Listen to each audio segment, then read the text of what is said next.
airplanes, many. Talk about boots on the ground. We had a lot of boots on the ground.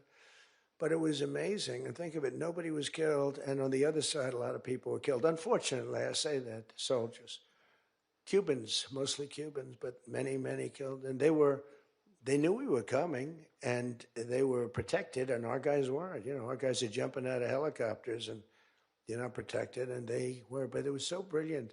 The electricity for almost the entire country was, boom, turned off. That's when they knew there was a problem. There was no electricity. Caracas said, there's no electricity. It's not the only people with lights were the people that had candles. It was just off.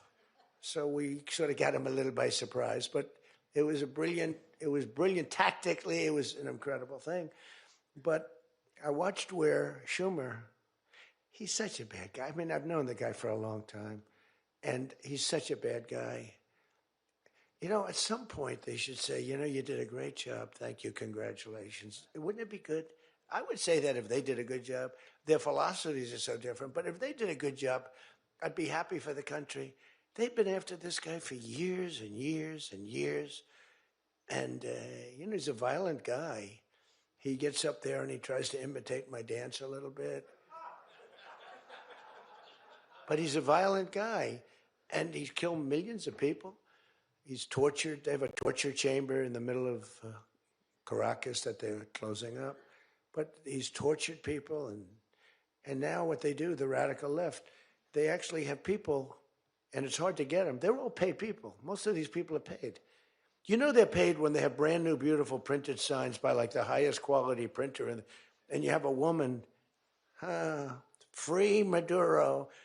And the sign is before we even did the attack. You know, free Maduro. Why do you want him freed? I don't know, but he should be free. Oh, she reads the sign. What does that say? It says free. Well, that's what I believe. And, you know, you see the sign. It's like, Lisa, we should all have quality signage like that. The one thing I want their sign maker. The guy is great. He does beautiful signage. You know, the old days was better when they used to write out their own sign, wasn't it? They'd make a sign in the basement. They'd have an old broken board holding up a sign, and it's made with a magic marker, sloppy as hell, and it meant something. But today, when you have that yellow and black, they should use different colors a little bit. But the yellow is a beautiful shade of yellow. No, I want to find out who that is. I want him to work for the Republican campaign. He's much better than our guy, whoever the guy is. But the United States proved once again that we have the most powerful, most lethal, most sophisticated, and most fearsome. It's a fearsome military on planet Earth, and it's not even close. You know, I've been saying it for a long time. Nobody can take us. Nobody. We don't want to have it. We don't have a discussion, but you read all and you see everything else. Nobody could have done that. Nobody has our weapons. Nobody has the quality of our weapons. The problem is we don't produce them fast enough. We're going to start producing them much faster. We're going to be very tough on the companies. We have the best weapons in the world, but it takes too long to get them, including allies. When allies want to buy them, they have to wait 4 years for a plane, 5 years for a helicopter. We're not letting that happen anymore. We're telling our defense contractors, you're going to start building faster. You know, guy makes... I have a big problem with it. I'm the king. I have sold more Boeings than any human being on earth. They gave me an award, Salesman of the Year. I said, what about Salesman of the in the history of Boeing? I've sold more Boeing planes than any man in history by far, probably over 1,000. Over 1,000 planes. I said, that's the good news. But why should they wait 3-4 years to get a plane? They should build them, get them immediately. The F-35s, it takes too long to get them. The Apache helicopter. I mean, I had India coming to me, sir, I've been waiting 5 years. We're changing it. We're changing it. India ordered 68 Apaches, and Prime Minister Modi came to see me. Sir, may I see you, please? Yes. I have a very good relationship with him. He's not that happy with me because, you know, they're paying a lot of tariffs now because they're not doing the oil, but they are. They've now reduced it very substantially, as you know, from Russia. We're getting rich because of tariffs, by the way. I hope everyone understands that. They hate to report. We're going to have over $650 billion poured into our country or coming in shortly because of tariffs. You know, they're finding all of these pockets of money. A couple of weeks ago, sir, we're off by $39 billion. Oh, Is that good or bad? Meaning, do we have it or are we short of it? Sir, it's $39 billion that we can't account for. That means we have an extra 39. Yes, sir. I said, well, what are you saying? We just don't know where it came from. I said, check the tariff shelf. Sir, that tariff doesn't start until September. He said, no. It started about a month and a half ago. Check it. Comes back 25 minutes later. Sir, you were right. It came from tariffs. This never happened to us before, where we find plus 39 billion, not million, plus 39 billion. They were missing. We've taken in $650 billion or shortcoming, and that's because I'm being nice. If I want to be, and we have national security because of tariffs. And frankly, we have a big Supreme Court case. I hope they do what's good for our country. I hope they do the right thing. The president has to be able to wheel and deal with tariffs. Now, if you have the right president, it's good. You have the wrong president, if you have the wrong president, nothing's good. Tariffs are the least of your problems. We found that out for 4 years. We had the worst president, did the worst job. They had the worst policy. How we have to even run against these people. Now, I won't say cancel the election. They should cancel the election because the fake news will say, he wants the elections canceled. He's a dictator. They always call me a dictator. Nobody's worse than Obama and the people that surrounded Biden. Not Biden. I don't think it was Biden. He didn't know what the hell was going on, okay? The election was rigged. He had no idea what happened. He still doesn't. The autopen. And by the way, you ought to make a big deal out of the autopen. The autopen was your president because most of the things were signed by autopen. And you're not allowed to do that. I signed very little. Now I just sign everything because it's just so crazy. But, like I had the other day, we elevated a general to 4 stars. I think you should sign that. That's a big deal. A general did a great job, was elevated to 4 stars. And I had the general in, and I signed it in front of him, held it up. You got to sign that. You can't give it to an autopen. And you can always tell an autopen. One thing, it has 2 little tiny dots. You know that? 2 little dots. You know what that's from? 2 pins. They go bing, bing. They're wonderful things. But you got to sign it. And the law is you have to sign it. If somebody's, telling the autopen person, he has to be authorized by the president of the United States. Well, he wasn't. The guy barely knew the president. How many times did you speak to the president, right? He said 2. And they just spoke about the weather. It was like this. But he was never authorized to sign. And I think 95% of the things were signed by autopen. You can tell because the autopen is a nice, clean signature, and his signature is a mess. The only thing he signed was, which is nice, was Hunter's pardon. That's the only thing that we can find that he signed. Most of it he didn't sign. So somebody's sending papers to sign, and he wasn't the president. First of all, the election was rigged. You ought to have voter ID. You ought to insist on it. You ought to insist on it. Can you imagine? In California, they not only don't have voter ID, but if an official at the voting booths, which they don't have, by the way, because it's all mail, if an official, a voting official, even asks somebody for voter ID, sir, would like to see your identification.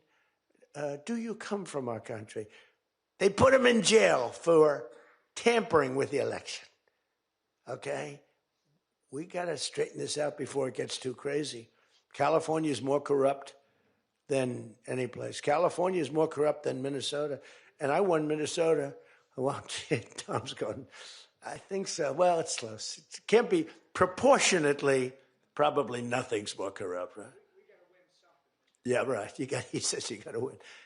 I'll tell you what, I did great there 3 times. I was surprised 3 times. Those elections are corrupt. They got you 1 time, too. But I heard a long time ago, but they got you. But they got to straighten those out. But we have to have voter ID. And, when you confront a Democrat about voter ID, like in a debate or something, I said it a couple of times with Biden, and they're very embarrassed when they say, we want voter ID, voter identification. The only reason somebody doesn't want that is because they want to cheat. Our elections are crooked as hell. And you can not only win elections over that, and not only win future elections, but you'll win every debate because the public is really angry about it. And you ought to pass the SAFE Act, or whatever you're going to call it. Are we going to SAVE Act or the Save America Act? I think we're going to change the name a little bit. You're going to put that up for a vote? I think everybody in this room certainly should do it. And it's a bad vote for them because they're voting against things like voter ID and other things that are almost equal to voter ID. But when somebody says, no, we don't want voter ID, that means they're crooked. And the public understands it. You win elections with that. But I think it would be really important, Save America Act, if you would put that up for a vote. It's got my total endorsement. And all it is common sense things about the election. And they'll fight it like crazy because they cheat. That's the only way they can win. When you have policy so bad, when you have policy with men and women's sports, and they fight like hell for it. They still are. I saw the other day a person that you know very well, a congressman, was fighting like hell. And, I was out the other day with somebody, and I was with an ex-football player. The guy was massive. His leg was like this. And a young woman who plays flag football. And she's very good, supposedly, as an athlete. She's smaller than this guy's leg. Okay? And if they were playing football together, he wouldn't even have to run. He could just keep walking. They couldn't take him down. He can't even believe it. But there are so many. They had a race, a long-distance race. They had champion men, women, one of those marathon deals.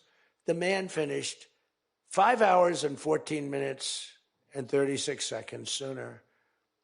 He beat the champion woman by 5 hours. It's so demeaning to women. It's so ridiculous, right? It's so ridiculous. The weightlifting, take a look at the weightlifting records. One record stood for 18 years, and it was broken by 112 pounds. They couldn't get 1/8 of an ounce, They'd put an eighth of an ounce on. Then she's going to break the record for her mom, who's sitting in the front with her father. I'm going to break it. And she's out there. We're adding 1/8 of an ounce to each side. This record has stood, ladies and gentlemen, for 18 years. But she's going to do it. She's looking to get into the Olympics, right? And she gets up, and they put a little tiny thing like this, little thing. And my wife, by the way, my wife hates when I do this. She said, she's a very classy person, right? She said, it's so unpresidential. I said, but I did become president. She hates when I dance. I said, everybody wants me to dance. Darling, it's not presidential. She actually said, could you imagine FDR dancing? She said that to me. And I said, there's a long history that perhaps she doesn't know. Because he was an elegant fellow, even as a Democrat, right? He was the attack by Japan, he was quite elegant. But he wouldn't be doing this. But nor would too many others. But she says, darling, please, the weightlifting is terrible. And I have to say this, the dancing they really like. She said, they don't like it, they're just being nice to you. I said, that's not right. The place goes crazy. They're screaming, dance, please. But the weightlifting, but no, the girl gets up. And you see, I want to be more, but I have somebody watching. I want to be more effusive. I want to really, But she gets it, and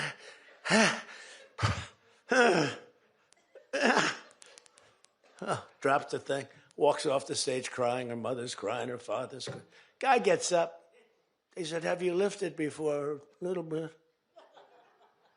And he walks up, bing. He could have gone ding, ding, ding, ding. I think it was 112 pounds, right? It's crazy.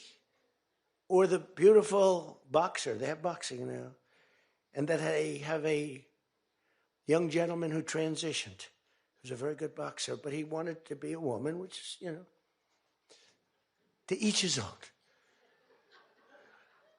Because I want to be very liberal when it comes to these subjects. I'm trying to get that vote. It's not an easy vote to get. It's very tough for me to get it. But he transitioned, and he transitioned. And the girl was a champion boxer from Italy, remember? She got up, first round. He hit her, boom, with a left. A left, for those, everybody here knows about, but a left, Lisa knows better than anybody. But a left is defense. He goes, boom. She's like, oh my. She walked to the corner, remember? She didn't go down, but she did everything else. But she said, I've never been hit like that before. I don't want to go out again. You can do it. You can do it. Bang. She walked off. She said, he happened to win the gold medal, that young woman. He won the gold medal.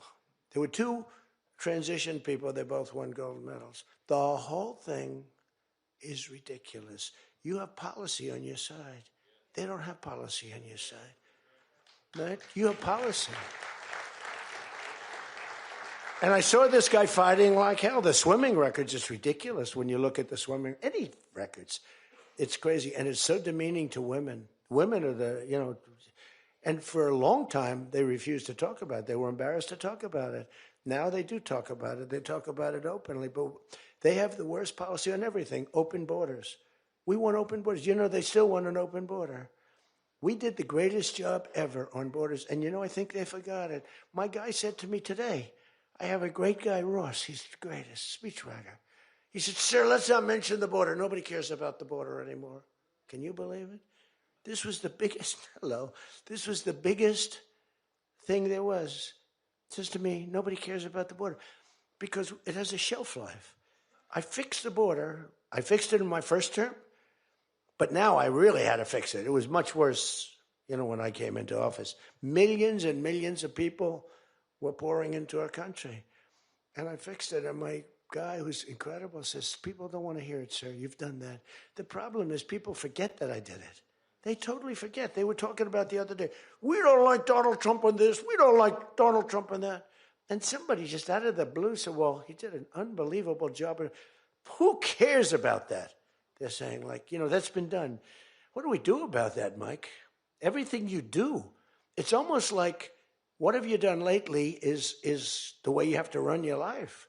In other words, I could have the most unbelievable 4 years, and I guess I'm not allowed to run. I'm not sure. Is there a little something out there that I'm not allowed to run?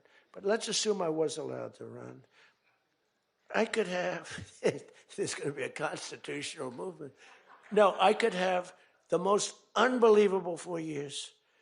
Everything was great, but in the last week, I made a little slip up in something, and you lose the election. It's like, so we can't let them forget that we did such a great job on the border. By the way, Venezuela, everyone, they're marching in the streets. They love it, except in New York. I mean, where they find these people?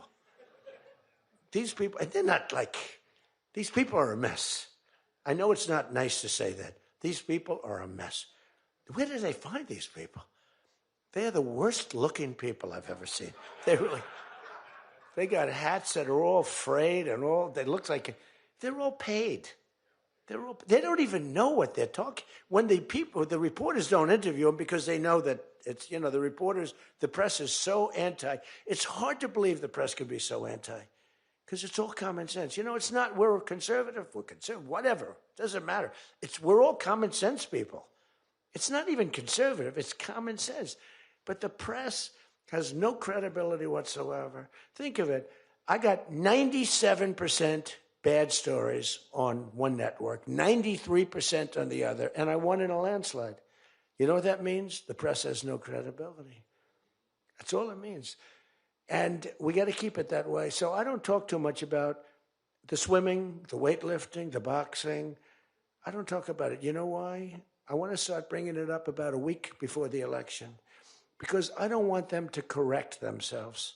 I don't want them to say, we've decided that we don't want to have men playing in women's sports. That would be a devastating blow for us. Because that's, they say it's an 80-20. No. It's about a 98-2 issue.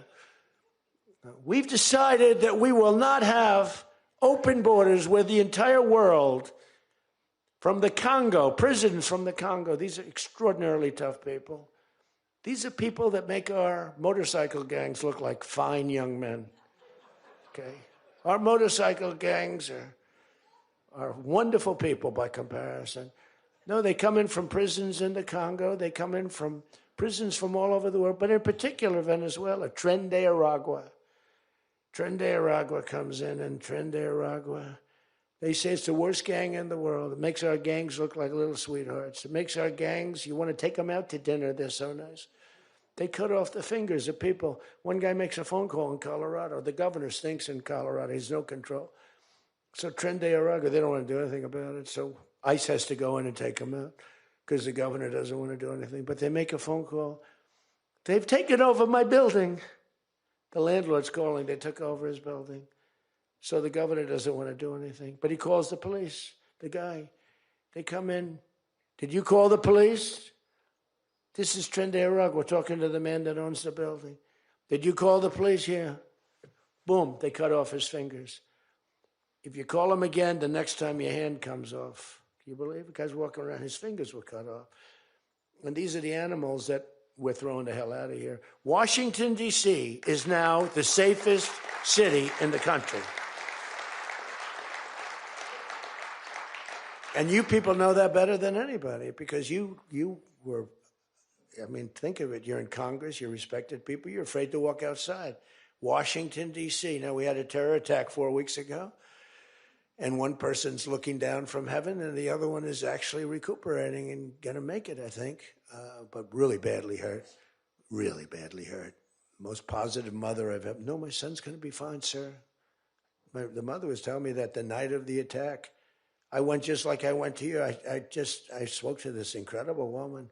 Sir, everyone's praying for my son. He's going to be fine. The doctors thought she was, just hoping against hope. There was no chance. And 2 weeks ago, he got up and started walking around. It's amazing, actually. So maybe some really bad. It looks like he could be okay. He's going to have pretty bad after effects. But that was a terrorist attack on people that are doing a great job. And it could have been anywhere. But we haven't had a murder. We would have, on average, 2 murders a week in Washington. I don't even like talking about it. Two murders a week in Washington, D.C. We haven't had one in 7 months. People can walk out now. You can walk down with your wife down to the restaurants, which are booming, by the way. I mean, if you go back to before I got in, and we did a pretty good job 4 years ago, but it was never this, in my first term. So when we were during the first term, we were pretty good, but it wasn't like that big of an issue. It became a big issue because people were being mugged all over the place. We had a couple of people working in the White House that were killed. We had one guy waiting for his wife in a car. They said, "Get out of your car." He said, "Well, I'm waiting for my wife." They blew his head off. The wife is walking up to the car. Animals. And then they get angry when I say, "They're animals." Nancy Pelosi, "They're not animals, they're human beings." No, they're not. This is another thing. That's a 98-2 issue also. No, they're animals, and we've taken them out. We've took out over 2,000 people, brought them back to their countries from where they came, or they're in prison now in Washington. Because it's not just like, you have to take the bad ones out. 2%, 3% of the population causes 90% of the crime. Think of it. 2% of the population in Washington, D.C. causes 90% of the crime. So when you get rid of the 2%, we took out over 2,000 people, got them out of the country or in prison. Some were so bad that we didn't want to send them back to their countries because they'll come back in, even though it's hard now, but they're pretty smart. They're sick, but they're smart. But you're now living in one of the safest cities in the country. It's a great thing. You can walk to the restaurants. Restaurants are booming. New restaurants are open. They were all closing. You wouldn't have had a restaurant. And I don't know about you, but to me, those soldiers standing there look so good. I'm not going to feel safe walking down the street without them. I don't think you would either. Even though, we took out so many criminals, I just feel better. To me, they're beautiful. I look at these soldiers, and you feel safe. You feel safe. I don't think if we took them out, even if the crime wasn't much, it would definitely be more. We did a great job in Chicago. They don't want to talk about it. Against all this slob of a governor, this stupid slob, who's the family threw him out of the business. He was a dope, and the Pritzker family, but they threw him out of the business. And the mayor, he's a low IQ person, extremely low IQ. We should give everybody like these competency tests, right? The cognitive, they call it cognitive. I'm the only president that went for cognitive. I think every president and vice president should be forced to take cognitive exams, mental tests, like, are they intelligent? Wouldn't it be nice? Do you think Walz could pass a cognitive test, as an example? Do you think Kamala could? I don't think Gavin could. He's got a good line of crap, but other than that, he couldn't pass. I mean, here's a guy who didn't want to have water coming down from the Pacific Northwest. Why? They have a little tiny fish, this big. It's a little tiny fish. Not doing well. You know why? No water. They're sending water. It's too much. It's killing the fish. So they cut it off. And then they have 25,000 houses burned down.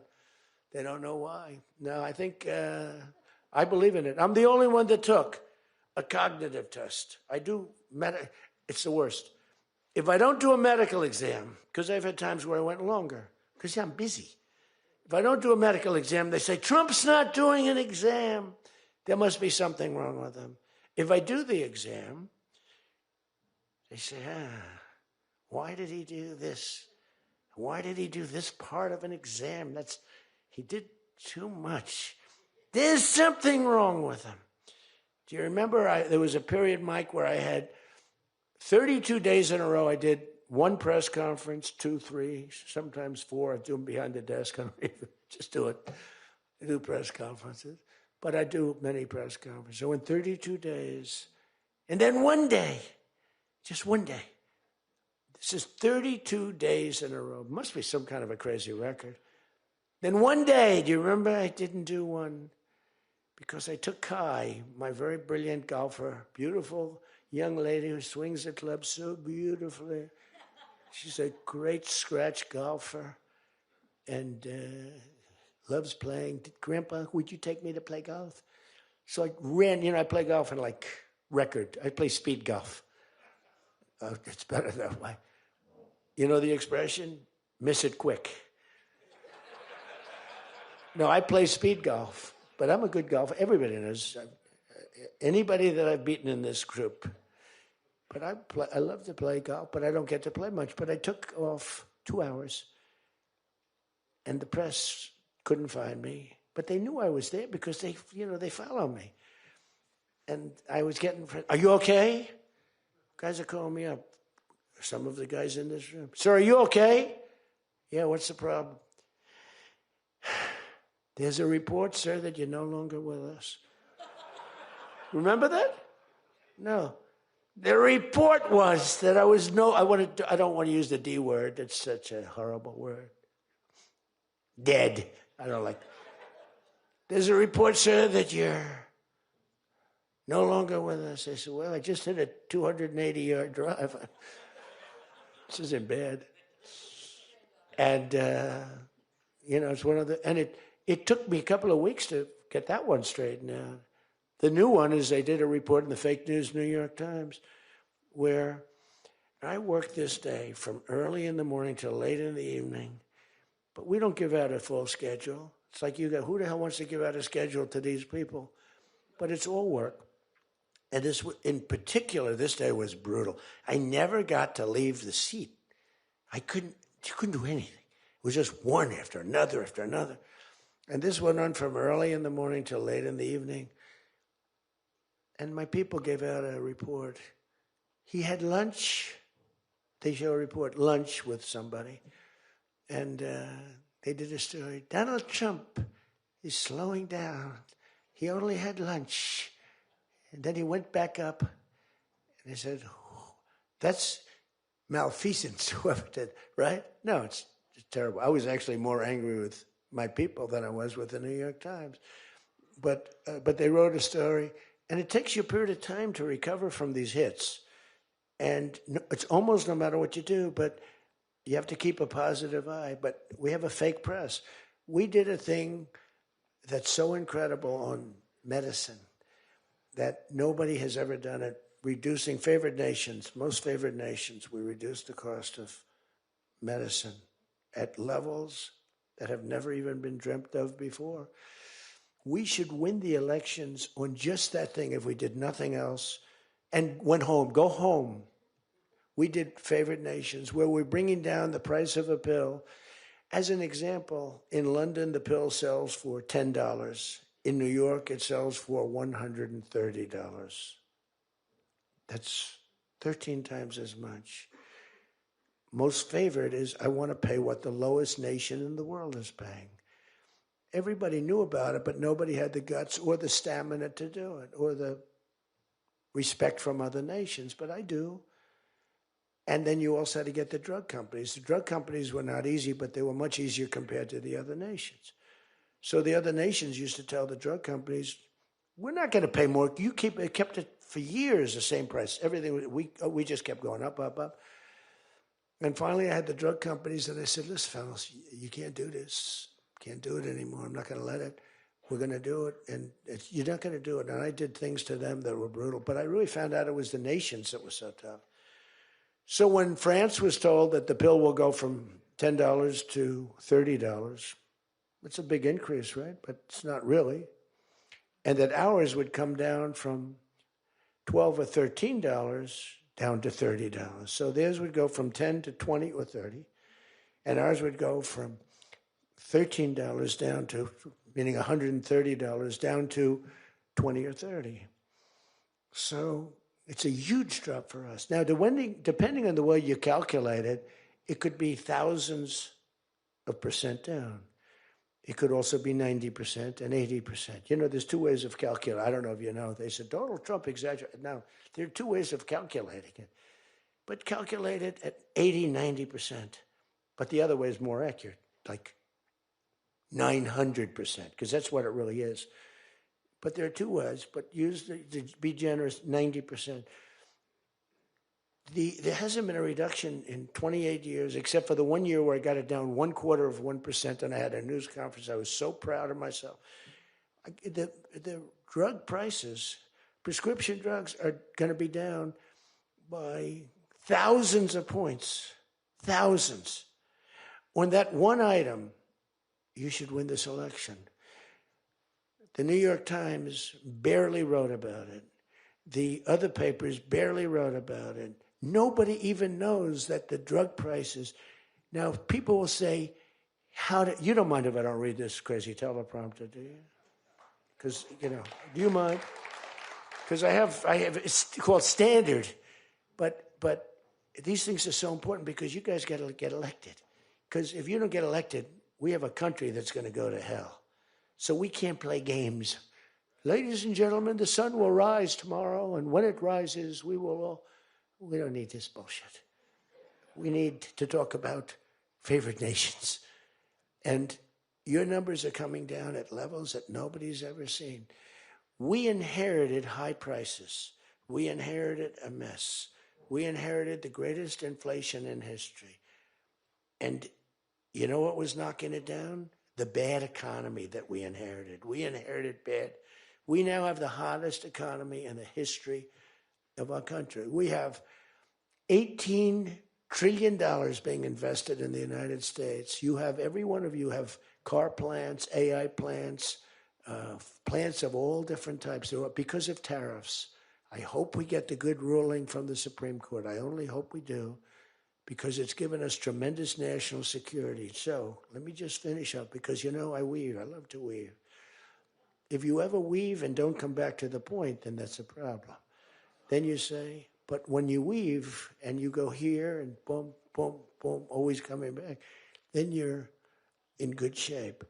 But what's happening is, by doing what I did, we're getting numbers that are so low. But what did I do to the countries? I said, France, your health care for prescription drugs is going to go up triple. It's going from $10 a pill, just as an example. I called it the fat drug. You could say the fat drug, Ozempic. Ozempic is $80 in London, and it's $1,300 in New York. The fat drug. friend of mine called me up. He said, what the hell is going on? A very rich guy, but I said, the fat drug doesn't work on you. Why are you even taking it? The drug has failed miserably, but he's a very loud, boisterous. He's not a bad guy, not a great guy, smart as hell. But he's a very rich guy. This drug, he could have paid millions for it. It wouldn't have mattered. But he said, in London, I'm paying $80. In New York, I'm paying like many times more than that. What the hell is that's because of what's happened? Because the nations held us back. So the drug companies, I had made a deal with them. You're going to do it? They said, whatever the nations agreed to. The nations were a bigger problem than the drug companies. So I said, you tell me they'll never agree, sir. I said, 100% they will. 100%. They said, sir, the smartest guy, Eli Lilly, Merck, Pfizer, all genius. They're all making numbers you wouldn't believe. The defense contractors are making more. That's why I'm going to say, you're making $45 million a year and you can't produce a frickin' helicopter for 7 years? We're going to talk to them about that. But I said to the France, I called up, as an example, France, just as an example, I like him, he's a nice guy. Emmanuel, you know Emmanuel Macron. I love the French accent. Emmanuel. They said, listen, you're going to have to raise your prices a little bit because we're paying 14 times more than you. That's a lot, right? We're paying numbers. In other words, we're making up for all of this deficit. No. I don't know that. I will not be able to. Mr. President, please excuse me. Most of the people call me Mr. President, except for people that don't respect me. They call me that, which there are probably a lot of them too. But they said, no. Putin calls me Mr. President. She calls me Mr. President. Emmanuel goes, no. We will not do that. Yes, you will, Emmanuel, 100%. Because I was told they wouldn't do it. And this is, you can take Emmanuel and add up Hans. You can add up Ludwig. You can add every name in the book. It's all the same. The answer is no. We're not going to double our drug prices. Not for you or anybody else. I said, yes, you are, 100%. We are not going to do it. No, you don't understand. 100%. You're going to do it and you're going to like it. They go, I don't understand. I've told you 5 times, why do you keep saying you're going to do it? Because I'm always right about, Trump is right about everything, right? I said, the hat.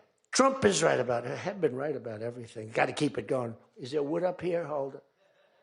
I always like to, just in case. Trump was right about everything. And I said, so you're going to do it, Emmanuel? No, I'm not. I said, okay, here's the story, Emmanuel. If on Monday you haven't agreed to every single thing that we want, I'm putting a 25% tariff on everything coming out of France, including your wines, your champagnes, and everything else. No, you cannot do that. I said, I can do that, and I will do that. Even for national security, I'll do that. But this is for medical security.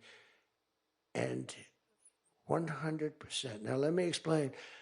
The tariff I'm imposing on you is 42 times more expensive than what I'm asking for you in return.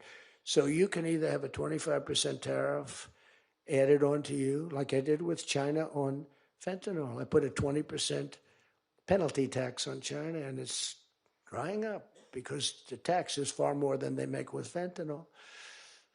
But with the other nations, I said, you're going to do it. And you know what he said? You can't do that to me. I said, yes, I can.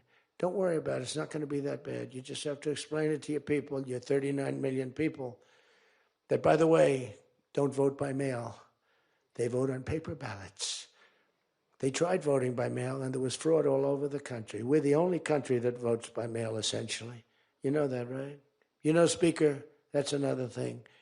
We're the only country that's stupid enough to vote by mail. Even Jimmy Carter's commission said, don't do it. But just to finish so that you won't say he wanders.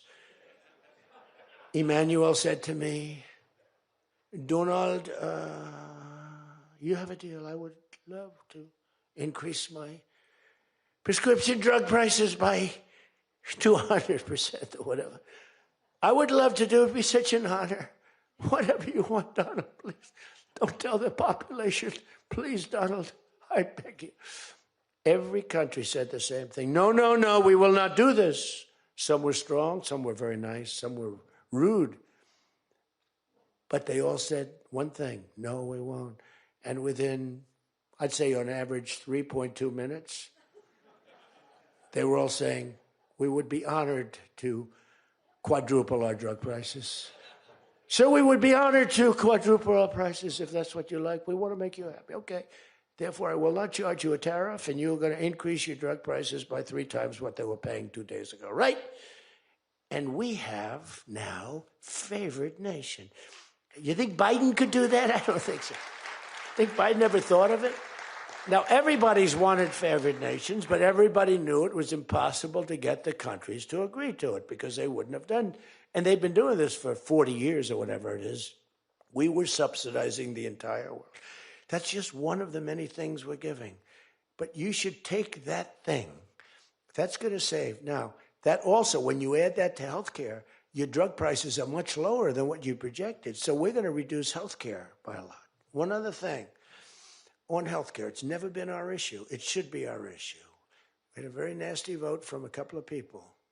I guess Collins, I guess Lisa Murkowski, and I guess a man named John McCain.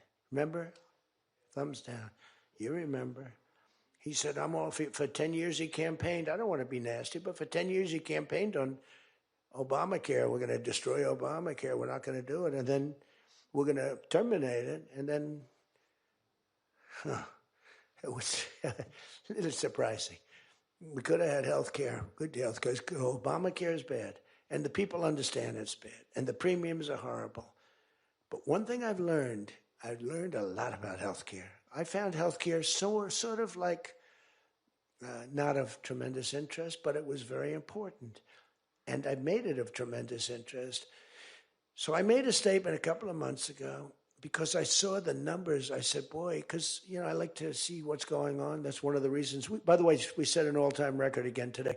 We have the highest stock market in the history of our country by far, every single market. That's another thing you should camp. They like to demean that. The Democrats, well, that doesn't mean anything. That's just, no. That means jobs, and it means 401ks, because a lot of people have 401ks. And they have, best lawyer in the room, the best, have 401ks, and they have 401ks like, I had a young policeman. I told this story twice, but it was the same thing. This was a recent case. I had a case years ago, because I had a great economy. We had the greatest economy in history during my first term. My first term was a tremendous success. But again, nobody wants to talk about that. We rebuilt our military. We did things that nobody could have done. We did a great job. This term is blowing it away. It's blowing every term. There's never been a president that had a year like this, especially a starting year. And we should win based on that too, all things. But the 401k, so there's a policeman, and he comes up, and he was guarding me along with lots of other people. Sir, I want to thank you. What? My wife thinks I am the worst investor in the world. And for the last year,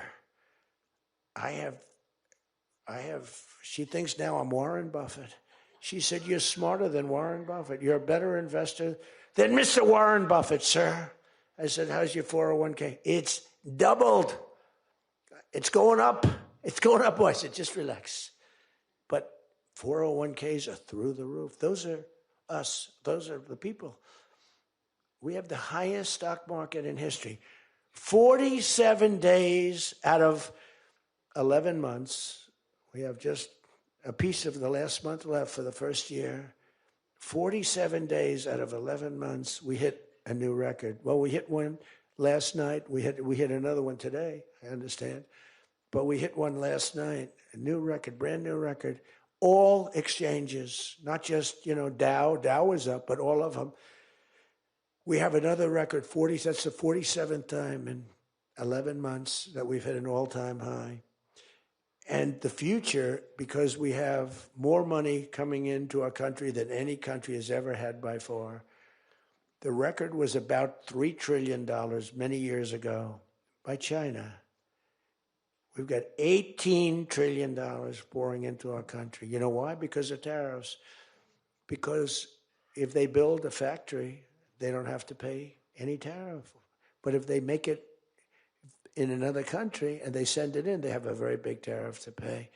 So they can't pay that tariff. So what they do is they come in and they're building. By the way, this is what China did to us for many years. It's just reversing it. Other than we have a great product. We were losing our product now. Tell you what, if I had lost this election, if you had Kamala, it's the same thing, Joe and Kamala, I call them equals. If you had Kamala come in, I believe that our country would have been Venezuela on steroids. I used to say that during the campaign. If I don't win, we're going to have Venezuela. So we have 18 trillion coming in. I think we could hit 20 trillion by the time the year is up, right? It's less than 1 year, 18 trillion. The record is $3 trillion. $3 trillion is a lot of money. 18 trillion is not even thinkable. That's all investment. That's building factories. That's building plants. You know how many car factories we have? Half of you guys are having car factories. Where you are, Louisiana is doing great. Georgia, right next to you, is doing great. Hello. Nice guy. All nice people. Actually, in this room, I can't see it. Is there anybody I'm supposed to dislike in this room? I think that a couple of people maybe didn't show up. There's only one that I really dislike. I mean, the same person that Mike gave up on, because there's something wrong with him. He's a sick person. But there's only one, really. The others, you just have to understand them. You know, they have some problems too. But you just have to sort of go with them and understand them, feel sorry for them, advise their family, are they okay? Because what we're doing is right. But $18 trillion, car plants being built. I was in Japan. Somebody admonished me, he shouldn't be traveling. I don't like to travel. But when I travel, I make a lot of money for the country, not for me. For me, I don't care. I have a much higher purpose. I have plenty of money. I don't need money. I don't want money. I want to make money for the country. And like I did with Intel. Intel came in. They had a problem. I said, I can solve the problem, but I think you should give the United States 10% of your company. He goes, whoa. I said, yeah, I think I can help you with the problem, but you got to give the United States, not me. Sometimes I'll say, give me, but when I say me, I'm talking about, I'd love to accept it, but I don't think that law enforcement would like that, right? I'm very cognizant of law enforcement, perhaps more than anybody in history. Actually, a friend of mine who's really smart said, you know, you've got to be the most honest guy in history. Because you have been examined, your books, your records. I have a big business. Every record. I had these Democrats hired the biggest accounting firms, the biggest law firms, the biggest. I went through years of abuse. And here I am. They didn't find anything wrong, remember? We want his tax returns for years. We want his. Finally, the Supreme Court, shockingly, I'm the only one. This couldn't happen to anybody else. You have to give your tax returns, right? I gave my tax returns. They're from here to here. It's a big business. It's a great business. And I built a great business, like much bigger and better than anyone even understands. But I gave my tax returns. They go from here to the ceiling practically. They got them. Headline, Trump to give tax returns. Supreme Court ruled I had to give my tax return. Can you believe it? Everyone said, you're not supposed to do that. And by fighting, they think you're trying to hide something. You know, naturally. I gave my tax returns. That's the last we ever heard. They hired the biggest accounting firm in the world, most powerful lawyers in the world. They spent millions and millions of dollars going over those returns. There hasn't been one story that I did anything wrong. So this friend of mine who's highly sophisticated, rich guy, smart guy, said there's nobody that I know that could have gone through an examination like that and not ended up in prison. Nobody ever had to suffer like I did. Nobody ever did that to anybody else. You know, there was an expression, Andrew Jackson was the most abused president in the history of the United States. You know who second was? This is before me. You know who second was? Abraham Lincoln. But he had a civil war, so we have to give him a pass. But Andrew Jackson was treated horribly. He was a great general and a good president. So bad that his wife died. I mean, his wife died. They were horrible. But I just saw a report came out the other day. I blow them away. He never got impeached twice. I got impeached twice or nothing. On a perfect phone call, remember? Perfect phone call. Tim Scott, who's a great guy, great, wonderful guy, South Carolina, straight guy, right? He is a good guy, good person. He's an honest person. He read a transcript. Thank goodness I had a transcript. Essentially, the call was taped because they tape calls. I didn't even know. So was that call taped? Yes, sir. I said, oh, well, bring it down. I don't even know. And we read the transcript. It was perfect. It was so good. I told Ukraine not to cheat. And if you see any cheating, report it to the Attorney General of the United States. That was my call. They said, he was trying to intimidate. All I said is, don't cheat. And we have a signed agreement that Ukraine can't cheat. You know that. It's the only country we have actually a signed. They violated the agreement many times, I would tell you. You'll find out. I was right about that, too. But nobody's gotten treated. But this guy said to me, for you to have escaped. But the one thing, and I'll just end it, because Jim Jordan back there, world champion wrestler, 128-1. Whatever happened to the one guy? The Russian. He lost to, how dare you lose to a Russian? Do you know the more impressive record for Jim? Because I'm a big sports person. I love sports. Jim went to high school. As in high school, he was considered like the top wrestler. But he was undefeated in high school. Now, what that means is that as a freshman, he was beating seniors. Is that true? Were you actually undefeated? Seriously, were you undefeated in high school? That means as a freshman, he had to beat seniors, Steve. Nobody could, because there's such a difference between a freshman and a senior. To me, that's more impressive than anything. But I'm also impressed with his fight. Now we have to close the deal, Jim. We got to close the deal. Close that deal. I respect. I saw Jim, and the first time I met Jim, I looked at him and I said, tough-looking guy. But I noticed the ears, they were a little rough. They were a little bit of a rough. Some people would say a little cauliflower on that ear. They said, Jim, have you wrestled before? Yes, I did. Where? Was it Ohio State? Something like, he was an All-American at Ohio State. I said, yeah, I could sort of tell. I look at the ears and I can sort of tell. But have you had plastic surgery on your ears, Jim? No? Because they look better now than they did the first time. They've healed over the years. They've healed. Actually, now you're wrestling with probably much tougher people, the radical left lunatics, right? But anyway, so I just want to leave it by this. I want to say that you are great people. We have all of the policy. We have wonderful. Just stay together. We got a few people that make life very difficult. They don't have that. I used to say they don't have a Mitt Romney in their midst. I mean, Mitt Romney was very difficult. You know, he was almost like for them. He was on the Senate side. But we have a couple of people that are really bad. I mean, they're bad, but maybe they'll straighten out. Maybe somebody in the room can sit them down and straighten them out, because what we're doing is the right thing for the country. We're not Republican or Democrat. We're doing the right thing for the country. If you look at what we're trying to solve the healthcare problem. We're trying to get better healthcare at a lower price. I mean, that's a good thing, right?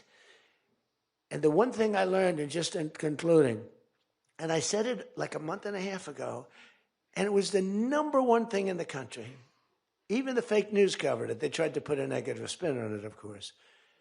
I said, I read a story about insurance companies making a fortune. A fortune.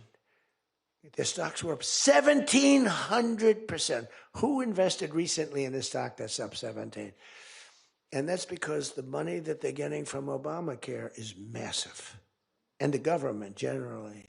That means they're making a fortune. And as soon as that, because I have a natural, I don't want to say it again, but I have a natural business instinct. I do. I've always done things. I've done some things that people said you're crazy and I made a lot of money with. I've done a lot of things that were good. I have an instinct, right? Somebody said, he's got the best political instincts of any politician in 150 years. I said, no, I don't. I really don't believe I do. I think I have good instincts. I have common sense. But they said that it was a very complimentary statement, but I don't believe that's necessarily right. But I do have good policy. I have good common sense. And maybe they wheeled that into instincts. And I did become president, so can't be that bad. And I never did it before. Don't forget, I ran for president. I had a politician telling me very strongly, they said, sir, I've run for office 20 times and I've won 17. And I know what I'm talking about. This was at the very beginning of my first term. I said, well, I've only run once and I won, but I won for president. He said, you got me on that one. He's actually sitting in this room right now, that son of a gun. He knows who I'm talking about. He was giving me a hard time, but he's turned out to be a decent person. Not the best in the room, but a decent person. He's not my favorite in the room, but he's decent. But we have one thing that's really strong. Uh-oh, it's a fake news. Pulitzer Prize, right, Doug? Pulitzer Prize. He got one for the bullet. He had the bullet, but he got how many Pulitzer Prizes? 3 Pulitzer Prizes, and all talented guys. These are great guys. I don't like the people back there as well. These are the ones that take the pictures. Make me look thin for a change, Doug. You're making me look a little bit heavy. I'm not happy about it. But one thing I did see and find out in the last 2 months, when you tell the people that we want the money to be paid to the people so the people can buy their own health insurance and health care, it's like, and I just said it, and I said it because I read a story on the front page of a certain paper that I don't even mention because it's so stupid paper, it's so bad, it's gone so far off the Wall Street Journal, I don't mention it. I refuse to tell you that it's the Wall Street Journal. They've lost their way. This is not the Wall Street Journal of old. But I read a story on the Wall Street Journal, and it said that the insurance companies are making so much money. They weren't demeaning them or anything, and I guess as an investor, you're happy. When I read that, I said, wait a minute, they're making that kind of money, and they're making it because of stupid politicians, I hate to say, that we allow them to make it. If you guys can get in a room, because, we don't have that as one of our issues. It's the only thing they have. They're lousy at it. They came up with Obamacare. We tried to fight it. We almost had it won, but we didn't get 3 votes. We should have gotten them. But here's, you want to turn this thing, you work on favored nations, you work on borders, you work on all of the things that we talked about, but now you take the healthcare issue away from them, and they want to fight it. You know why? They're all owned by the insurance companies, and they cannot fight it successfully. There's nothing they can do. That's like almost the voter ID thing. When they try and fight, I watched a guy trying to explain why we shouldn't have voter ID the other day, and the guy was a fool. He looked like an idiot. This is the same kind of an issue. Let the money go in a healthcare account or however you do it. Let the money go directly to the people. Now, you have to be a little flexible on Hyde. You know that. You got to be a little flexible. You got to work something. You got to use ingenuity. You got to work. We're all big fans of everything, but you got to be flexible. You have to have flexibility. I came out with a statement. Let the money go not to the big fat cats and the insurance companies that made 1,700% over the last short period of time. Let the money go directly to the people where they can buy their own health care. And And I'm not sure that I've ever said anything that was more impactful. You know, I say a lot of things and have a lot of good ideas.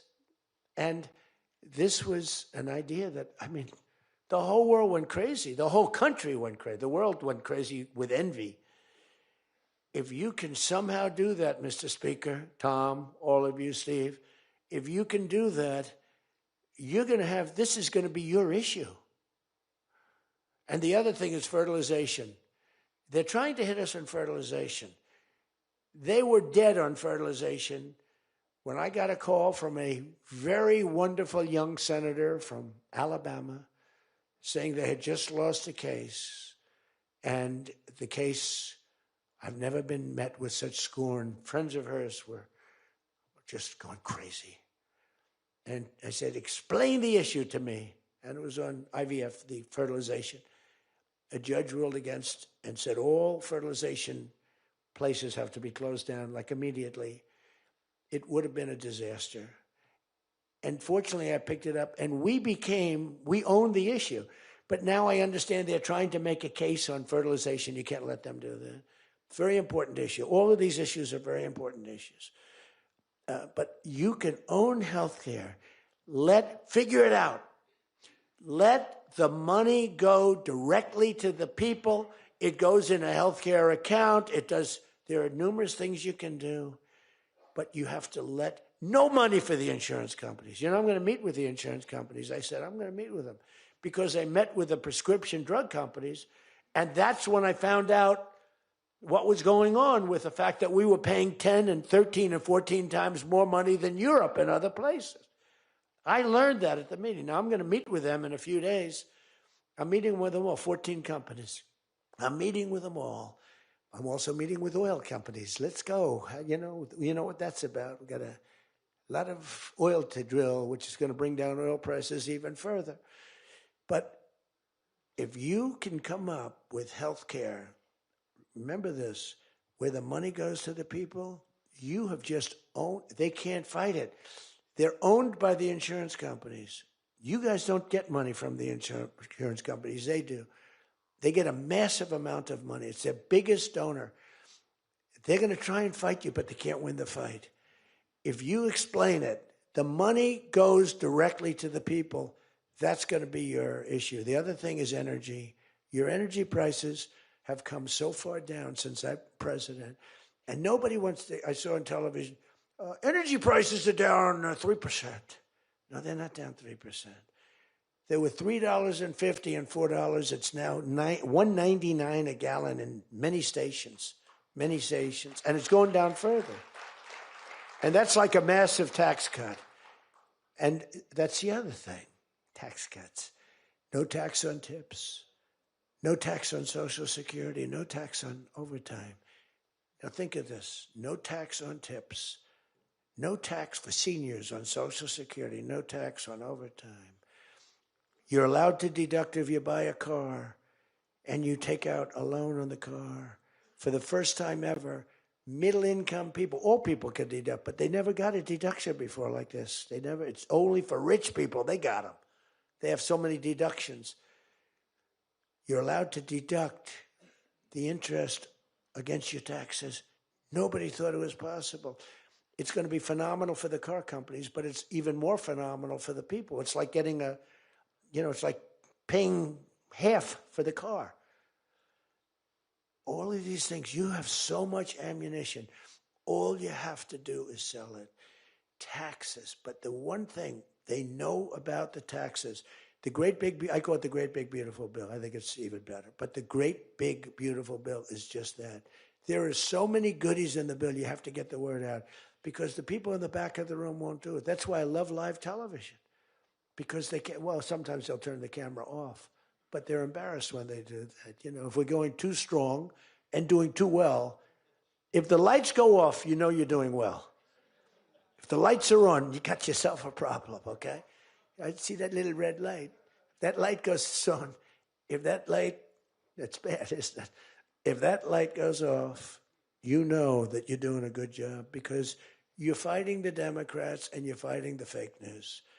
And it's amazing that they can be so stupid.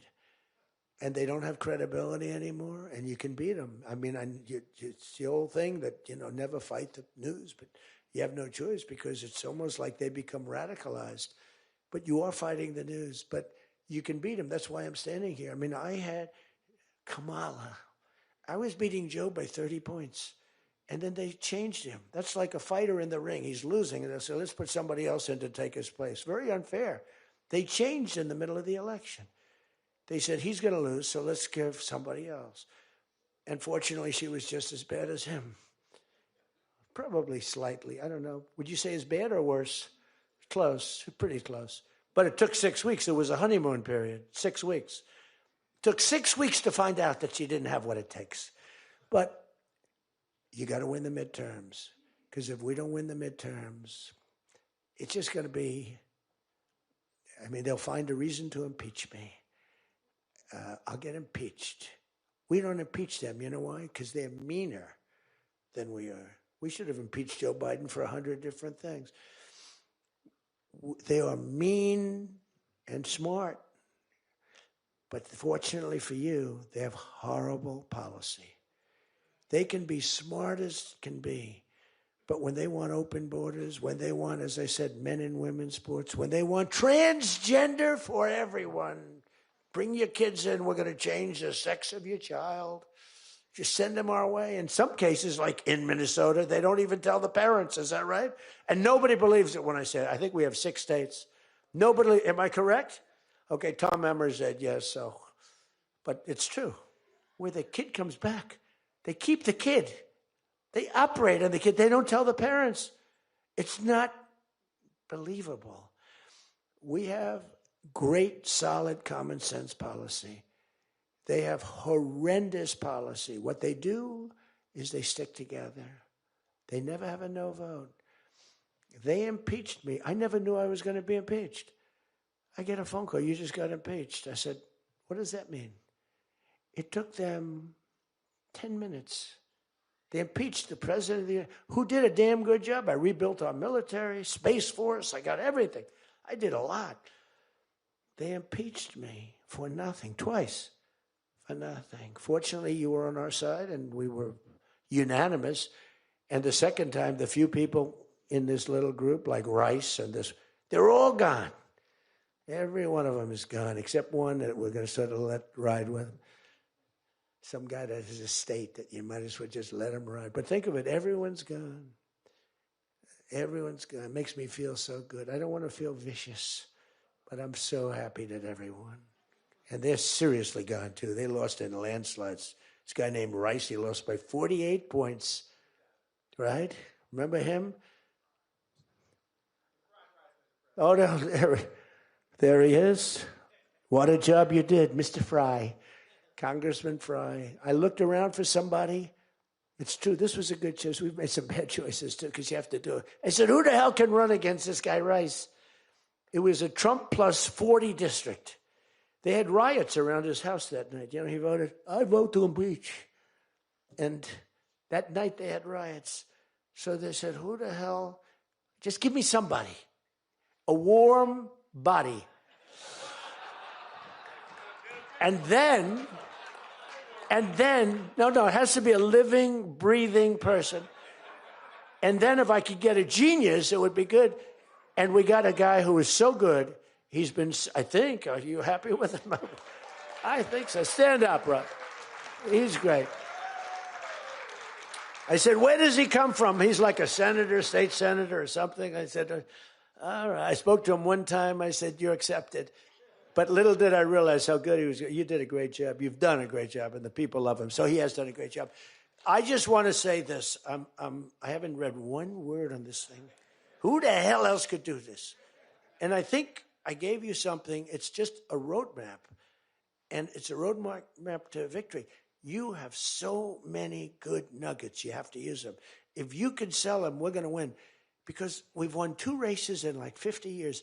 It's, for whatever reason, I don't know why, but just don't fight it. It doesn't make sense. There have been 2, and they were unusual circumstances. So whether it's a Republican or Democrat, whoever wins the presidency, the other party wins the midterm, and it doesn't make sense, because we've had the most successful year probably in the history. They say, and now you add what happened essentially yesterday, we've had the most successful first year of any president in history. And it should be a positive, and make it a positive. So with that, I leave you. I do. And I started by saying I love you all, and I'll end by saying I love you. You're amazing people. What you do for this country is incredible. And thank you all very much. Thank you.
The men who died, who gave that right to me, and I gladly stand up next to you and defend her still today.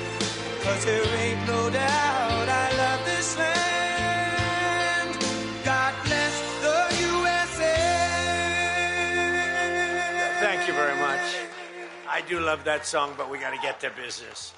I love that song, but I want to thank you all. You're special people. And I want to just say that, I announced I was coming over here, and I said, I love those Republicans, and I meant it. I said, except for maybe a couple I don't love.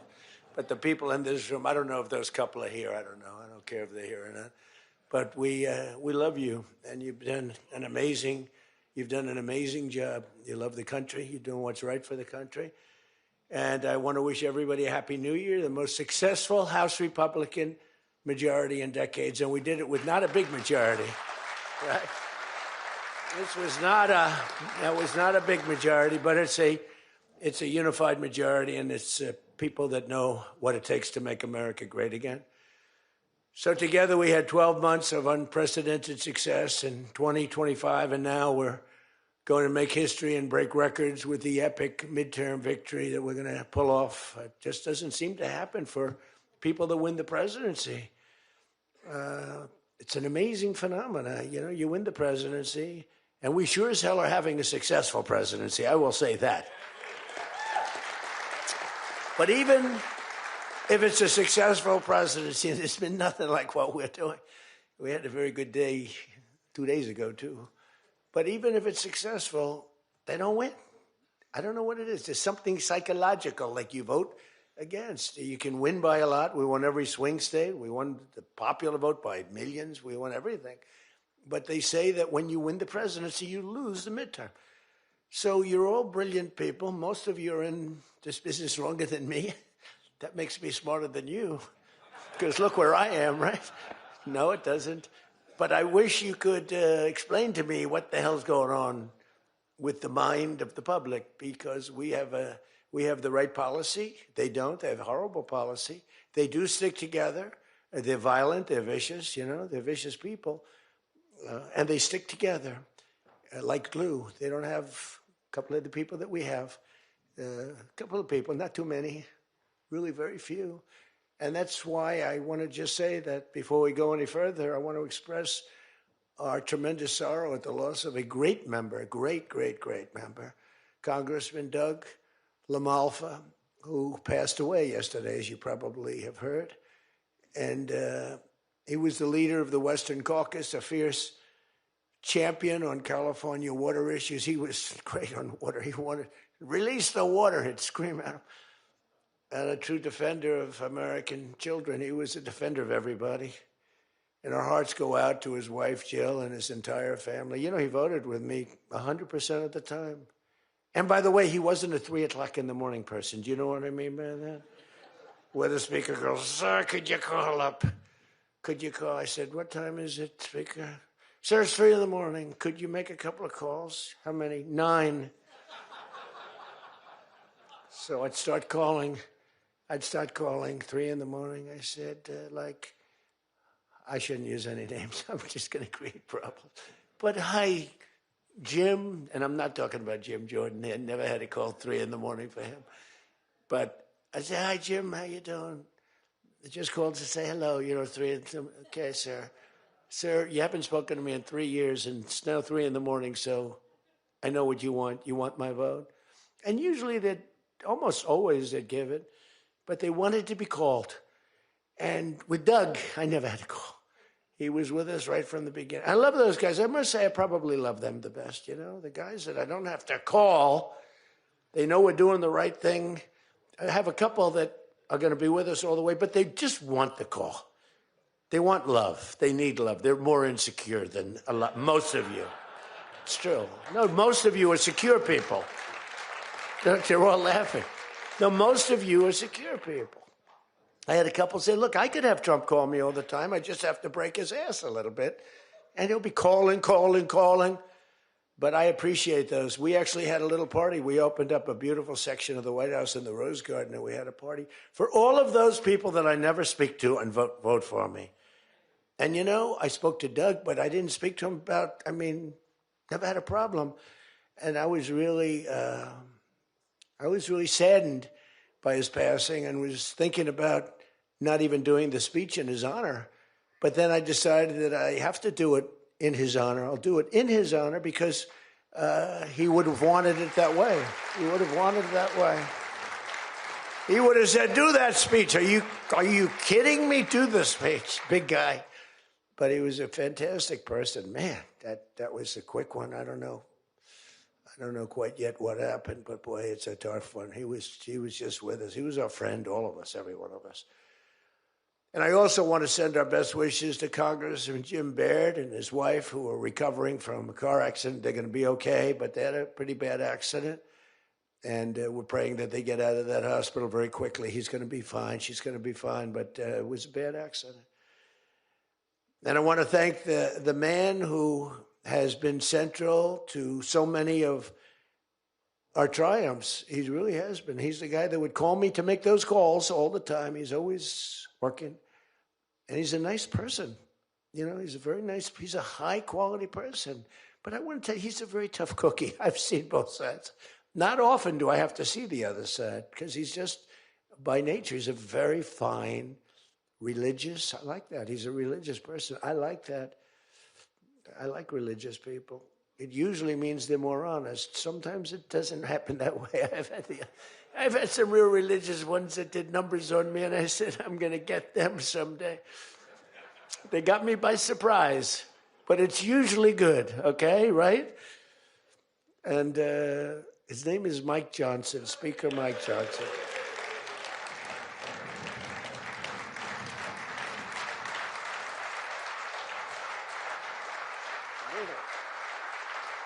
He has my complete and total endorsement. Stand up, Speaker. So, but it is true. A lot of times they'll say, I wish Mike were tougher. He's tough. He's tough as anybody in the room, actually. But can't be tough when you have a majority of 3. And now, sadly, a little bit less than that. A little bit less than that, maybe. But you can't be Trump. You can't, I want you. You make 10 enemies, 20 enemies. That's the end of that, right? Everybody loves him. I would say there's one person he's given up on. I think he just gave up on this guy. He's so bad. He never votes for us. But no matter how good, he won't vote for us. There's a sickness there. There's something wrong. You can have the greatest bill, the greatest for the country. Forget about for Republicans. Great, great, great for the country. I'm a no vote. We don't even bother calling him at 3 in the morning, do we? Huh? But I want to thank another guy who's as tough as they come, because he went through something that none of us have gone through. I went through a little shot, but I get that throbbing feeling every once in a while. But what he went through was incredible. And that Steve Scalise, he got hit hard. Where's Steve?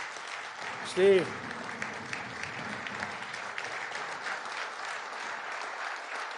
He's a tough cookie. He was dead. I went to the hospital. His wife was crying so much. She was a mess. Oh, yeah, she loves you. That's the only thing I learned about Steve, that he has a wife who loves him. Because I've gone to hospitals where guys are in bad shape, and the wife couldn't care less. She's waiting. She's looking for the next guy. Who's the next guy down the pike? Who the hell is the next guy? He's died. I said, it's so bad. Oh, yeah. I had one where the dog died and the husband died at the same time. I said, it's so sad. Yes, I love this dog so much. She couldn't give it, and the guy left her a fortune. Can you imagine? I shouldn't have left her anything, but she was much more concerned. It's true. Oh, the dog was devastated. The husband, he was like an afterthought. Your wife loves you, Steve. She's a great wife. Another one who has a great wife, Jackie, is Tom Emmer, right? Look at you. You have a great wife, but you haven't been tested like these guys. You haven't. We don't want to test her, right? She's incredible. She's a strong, beautiful, great person. She's a great person. She actually liked me at the beginning when we were having little fights. We weren't even having fights. We just didn't know each other. We didn't know each other. And I heard he said something negative about me. He was sort of right about the subject, but you're not supposed to say ever, even though you're right. But Jackie was saying, I'm telling you, he's a great guy. He's good. He's going to be a great president, blah, blah, blah. She was fighting for me. And now I love this guy. He's great. She was right about both of us, I think, right? But Tom has been incredible. He's incredible at what he does. He's a great team player. Your conference chair, Lisa McLean, is so strong and powerful and beautiful. Thank you, Lisa. Thank you. Thank you. And I think their broadcast, we said we don't care if the press comes or not. So when I say that, that means that they're broadcasting all this, and I'm letting my feelings out because it's true. I feel that way about so many people in the room. I could say it about many of the people in the room. Some I don't know as well, but many of the people in the room. They're incredible people. You're incredible what you're doing. We also have another one, Richard Hudson, chairman, NRCC. Richard's always in there. Always with a smile. No matter what's happening, Richard. He always has a smile. He's just a positive guy, smart and positive. Thank you, Richard. Really appreciate it. You do a great job. Republican Policy Committee Chairman, Kevin Hearn. Kevin, where are you, Kevin? Thank you, Kevin. Thank you. Did a great job. Every one of you got to be proud of yourselves. And basically the entire House Republican Conference. It's been really amazing what you've done. And we're going to give you some ammunition today. I said, I'd love to make a speech. The Speaker asked me, would you make a speech? I said, sure. You think Biden would do that? Would you make a speech? What? First of all, people wouldn't ask him to make a speech because it never worked out well, right? Could never find the exits. You finish, look, stare here, stare there, stare here. You could jump off the front if you had to. No matter what he did, he got himself into trouble. So basically, they didn't ask him to, but if he did, it wouldn't be good. But it's good with me because, we have so much ammunition. We have ammunition. The problem is the fake news. That's why I like being on. I'd much rather do live television than do non-live because, when they say, as an example in my speech, peacefully and patriotically to the Capitol, peacefully and patriotically. Do you know that the Unselect Committee didn't report it, that I said those words? Do you know that the news never reported the words walk or march peacefully and patriotically to the Capitol? Do you know they never reported it? It's a scandal. The Unselect Committee never reported that. They never reported that Nancy Pelosi was offered 10,000 soldiers, National Guard soldiers, whatever you want. No, I don't want them. And the mayors were in writing. She was more honorable about it. But Nancy got caught when her daughter did a documentary. She's a documentariess. And she has her mother saying, it's my fault. I should have taken the soldiers or something. I saw that in the documentary. I said, whoa, this was a major story. Has she spoken to her daughter since that, you know? But they just, you know, they are vicious people, even on the attack. And it was an amazing military feat that took place yesterday. Think of it. An amazing military. The people are saying, well, thank you.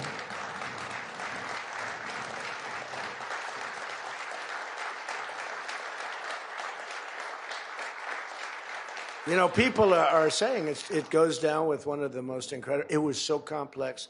152 airplanes, many. Talk about boots on the ground. We had a lot of boots on the ground. But it was amazing. And think of it, nobody was killed. And on the other side, a lot of people were killed. Unfortunately, I say that, soldiers. Cubans, mostly Cubans, but many killed. And they knew we were coming, and they were protected, and our guys weren't. You know, our guys are jumping out of helicopters, and you're not protected, and they were. But it was so brilliant. The electricity for almost the entire country was, boom, turned off. That's when they knew there was a problem. There was no electricity. Caracas said, there's no electricity. It's not the only people with lights were the people that had candles. It was just off. So we sort of got them a little by surprise. But it was brilliant tactically. It was an incredible thing. But I watched where Schumer, he's such a bad guy. I mean, I've known the guy for a long time, and he's such a bad guy. You know, at some point they should say, you know, you did a great job. Thank you. Congratulations. Wouldn't it be good? I would say that if they did a good job. Their philosophies are so different, but if they did a good job, I'd be happy for the country. They've been after this guy for years and years and years. And, you know, he's a violent guy. He gets up there and he tries to imitate my dance a little bit. But he's a violent guy, and he's killed millions of people. He's tortured. They have a torture chamber in the middle of Caracas that they're closing up. But he's tortured people, and now what they do, the radical left, they actually have people, and it's hard to get them. They're all paid people. Most of these people are paid. You know they're paid when they have brand new, beautiful printed signs by like the highest quality printer, and you have a woman, free Maduro, and the sign is before we even did the attack. You know, free Maduro. Why do you want him freed? I don't know, but he should be free.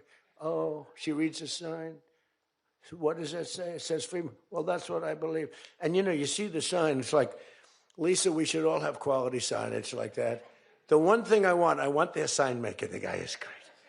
He does beautiful signage. You know, the old days was better when they used to write out their own sign, wasn't it? They'd make a sign in the basement. They'd have an old broken board holding up a sign, and it's made with a magic marker, sloppy as hell, and it meant something. But today, when you have that yellow and black, they should use different colors a little bit.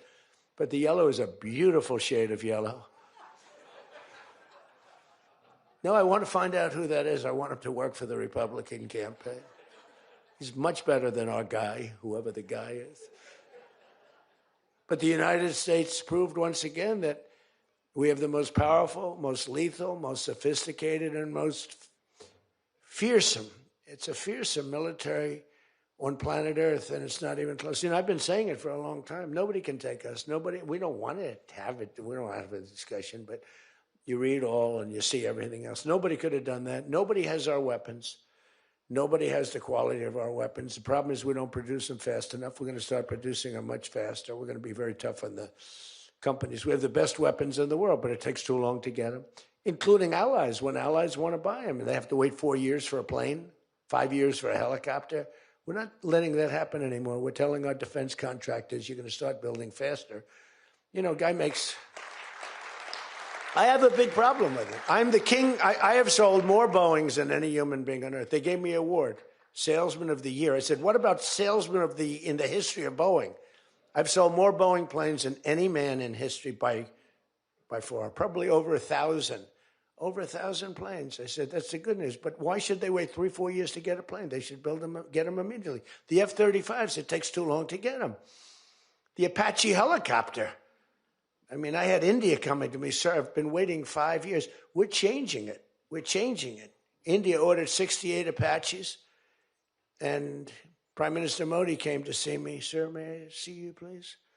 Yes. I have a very good relationship with him. He's not that happy with me because, you know, they're paying a lot of tariffs now because they're not doing the oil, but they are. They've now reduced it very substantially, as you know, from Russia. We're getting rich because of tariffs, by the way. I hope everyone understands that. They hate to report. We're going to have over $650 billion poured into our country or coming in shortly because of tariffs. You know, they're finding all of these pockets of money a couple of weeks ago.